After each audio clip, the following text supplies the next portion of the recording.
All right, welcome back. This is a patrol story. This is really bizarre because it shows you that crooks don't have to be necessarily that smart to commit crimes. Okay, working to patrol. It's evening hours. It's like a Saturday night or something. And but most of the businesses, most of the banks are closed. This is the day when they weren't open on Saturdays. Late Friday was about it. So we're working night watch and we're just driving around. We hear a hot shot come out. It's a bank burglary alarm. Okay, and they had alarms in those days. Now they have video cameras everywhere. Those days, all they had was just alarms. But they had an alarm where it was activated by somebody breaking in, or activated by voices inside. Okay, because that was called, I think it was called a Code 30 Adam. I think the name was, which means you should go faster because there's somebody actually in there. Okay, so we're pretty close. We respond. We arrive about the same time another unit arrives. It's nighttime. So we only have like 6 banks, and it's rare that we have a break-in on those banks. We hardly ever had one. I think I was the only one I ever experienced, believe it or not. Robberies is different, but bank burglaries is interesting. So we pull up, and there's the bank kind of goes like this. The glass goes like this, and then it goes around the corner, and then they get the ATM machine in front. So it's all glass. So we all pull up. Everybody gets up, and we're running around with our guns out. And the front door, it's got 2 paneled glass door. The bottom one's busted out, and so guys in front of me just start going through that opening with their guns out. Okay, so we follow, and we're inside yelling and everything, and they saw somebody and they're yelling at him. Okay, so he puts his hands up, and we're in there and we're looking around. They've got him, so we're looking for other suspects. So we're looking over here behind the desk, and the officer's looking over here, and guys are jumping the counter. We figured, well, it turns out he was the only guy in there. Okay, so here's what he did. He broke in. He had a hammer and a big screwdriver. He broke in.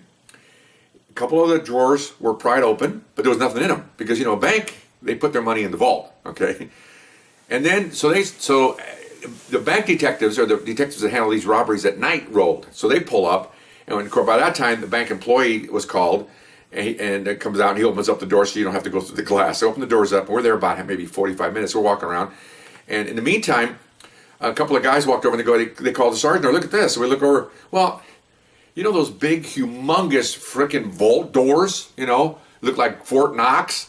Okay, the hammer and the screwdriver at the bottom of the door, and there was all kinds of banging marks. He was trying to bust the dial with a hammer and a screwdriver. Okay, seriously.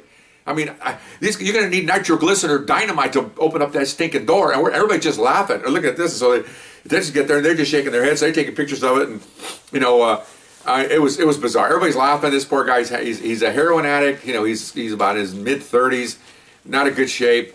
So we just stood by while the experts talked to him, gathered the evidence they had, took photographs, and then they just took him away because that's what they do. They go off and they do their thing, and that was it. They booked him burglary, burglary with intent to commit a felony, vandalism on the vault. Because he didn't take anything. I mean, he broke a lot of stuff. So obviously, in his mind, he was there to break stuff and to steal stuff. Like I said, 2 or 3 drawers have been pried open. So there's an intent there to steal something. Just couldn't find anything. And so we all know the banks aren't going to leave anything out. This isn't like even the fast food places have a little safe in the back. They throw in the money for the night.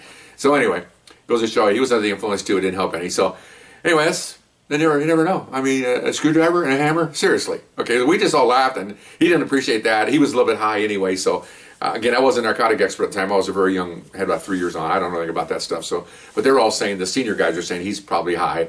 And that was it. We all got out, and bank employee thanked us, and by that time, his own security guard came. They were going to wait for a maintenance guy to board up the door, and we were done. We just, our hands of it, and off we went, and that was the end of that. So, you never know. It's just really, really dumb. Okay, I hope you like that one. We'll see you next time. Bye-bye.